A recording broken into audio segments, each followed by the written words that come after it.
Update: I left my boyfriend over his foot fetish and I hate myself. I texted him that I would call him back tomorrow if he still wants to talk. He replied that that would be fine. Also about my friends, I'm going to try to talk to all three of them. I'm still going to cut off the two that pushed me to this because the more I think about it, the more I remember little details that make it seem like they've never really liked my ex. My other friend I'm going to try calling tomorrow. I really need to apologize to her too. I realize that even if there was pressure on me, this is 100% my fault. I should have taken the time to recognize that my ex was nothing like they were making him out to be, and I shouldn't have discussed his fetish with them, although I never really discussed the sexual part of it and just told them that he thought my feet were cute. I should never have talked about it. I'm going to tell him all of this when we talk.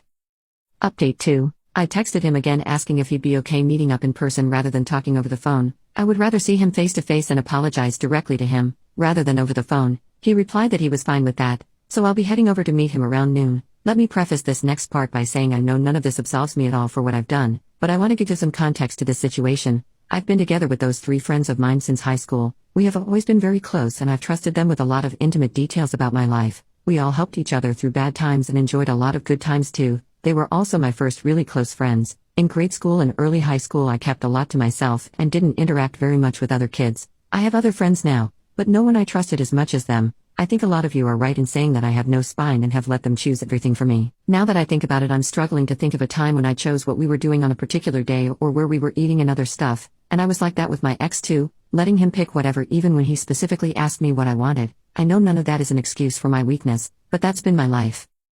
I've already looked up some therapists that accept my insurance and I'm going to call one to schedule an appointment. After reading a lot of these comments, I'm starting to get more scared at the prospect of him taking me back and me hurting him horribly again in some way. I don't know if I should tell him any of this, but I'm writing down some notes to keep my thoughts on what I'm going to say to him organized. First, I'm going to apologize to him for what I did, even if that's the only thing I can get out before he leaves. I'm going to tell him how sorry I am and that I will go with whatever he decides, even if that means I never see him again. Thank you for the comments. I know I'm not a good person, but I'm going to try to be better. And if he does take me back, I'm going to become someone he deserves to be with. I'll probably make an update post later if anything happens. Final update. I just got back from meeting him. Before I start, I don't intend anything in this update to be taken as a self-absolution of guilt or blame. I accept that I'm the one that screwed up and the blame rests solely on me. I'm not trying to diminish that or what I did. So there's a park about halfway between both of our places. We decided to meet there. I arrived a few minutes before he did and was very nervous. When I saw him walking up, I felt the urge to cry, but I drove it down. I didn't want to do anything that would make him think I'm trying to manipulate him. It was worse when he hugged me, but I managed to compose myself. He asked how I was doing and I told him the truth, that I was messed up. I asked him the same and he told me he was okay, but he had that same sad look on his face from the last time I saw him.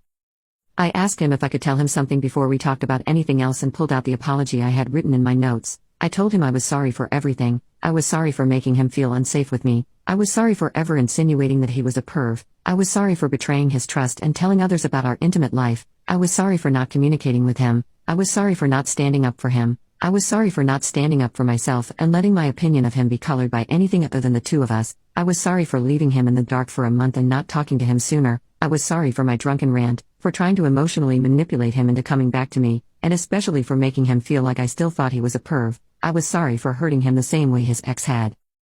At one point I noticed he was tearing up, and I just couldn't hold it anymore. I cried while I finished reading it to him. I told him that I was truly happy with him and I hope he isn't put off from exploring his fetish in the future, whoever that might be with. He thanked me and we cried together for a little while.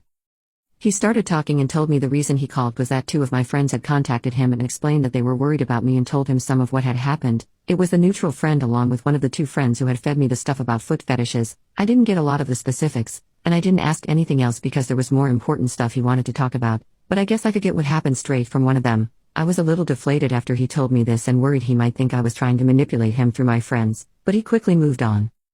He told me the whole story about his ex. They had been together for longer than we had, about 2 years, before he told her about his fetish. The difference was that she was immediately disgusted by it. She told him she was leaving no matter how much he begged and promised he would never bring it up again, but then he told me what I did felt much worse because it seemed like I had accepted him only to stab him in the back. I wanted to get on my knees and beg him to forgive me, but I let him finish.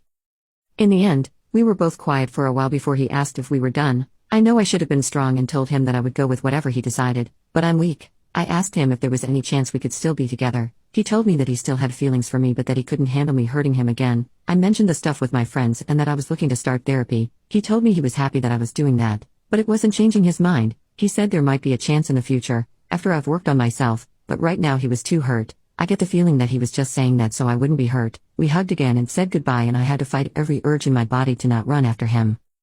I know I screwed up at the end, but I'm taking steps to make sure it doesn't happen again. I'm going to call my friend, the neutral one, and ask if she can forgive me for not talking to her too, and maybe if she can come over and hide my phone from me so I don't get the urge to bother him. I don't know about my 2 other friends. I don't know about anything right now. I spent like 5 of the last 6 hours crying and I feel just about out of tears. I'm running on like 3 hours of sleep. I think I'm going to just try and sleep and then continue looking for therapists in the morning. I don't know if I'll update anymore, so sorry if anyone was expecting more.